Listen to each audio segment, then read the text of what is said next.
नमस्कार शेतकरी मित्रांनो, मी आहे ॲग्रीसखा सुमीर आणि माझ्या ॲग्रीसखा या यूट्यूब चॅनलवर मी आपण सर्वांचे स्वागत करतो।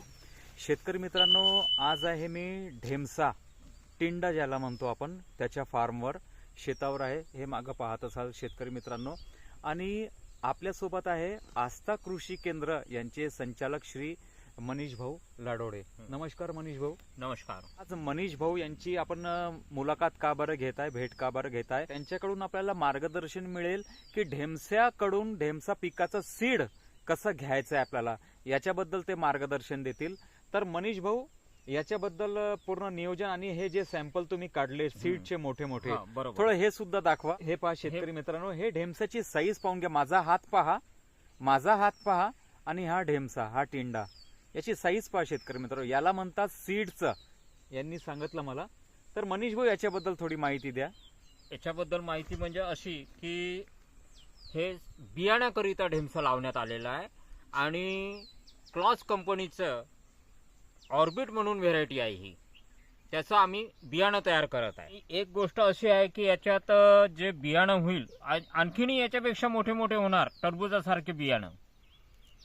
आणि हे याची प्रोसिजर अशी आहे, टाक्यामध्ये अर्ध टाकं घ्यायचं, त्याच्यात ढेमसं टाकायचे, पूर्ण तळकून जाते। हे चांगलं टरबुजासारखे मोठे मोठे होऊन तळकून जाणार। ते टाक्यात टाकल्यानंतर ते काही दिवस आपल्याला 2-4 दिवस, विथिन 2-4 दिवस तुम्हाला मुरू द्यावं लागेल त्याच्यात, त्याचं अजून सडल्यासारखे होईल। पण बियाणं सुद्धा तेवढंच चांगलं निघेल की बाहेर सावलीत काढून घेऊ आणि सावलीत उन्हामध्ये न ठेवता सावलीत सुकवायचं। कारण त्याचं जे कलर असतो, उन्हामुळे ते कलर पांढुरका येतो। जो कलर असतो काळा शार आणि शायनी बिलकुल, म्हणजे म्हणतो आपण त्याला काळा शार बिलकुल, आणि चमक येतं त्या काळ्यामध्ये, ते कायम राहील आणि जर्मिनेशन वगैरे सुद्धा चांगलं राहील।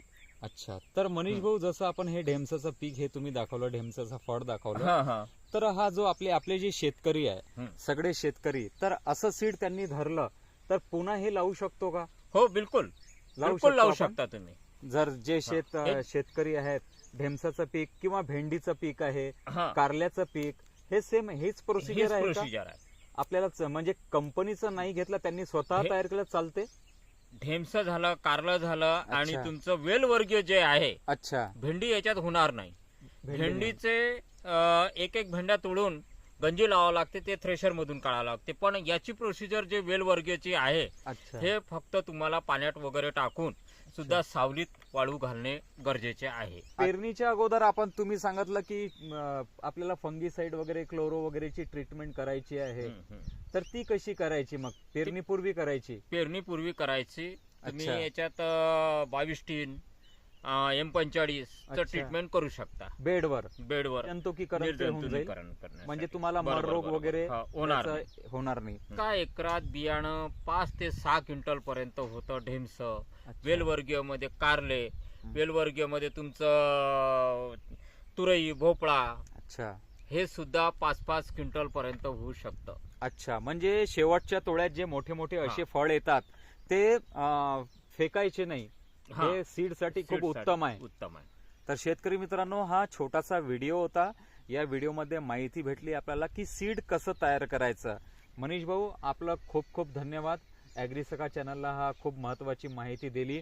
शेतकरी मित्रांनो, व्हिडिओ आवडल्यास नक्की माझ्या चॅनलला सबस्क्राईब करा, लाईक करा आणि शेअर करा। तोपर्यंत जय जवान, जय किसान।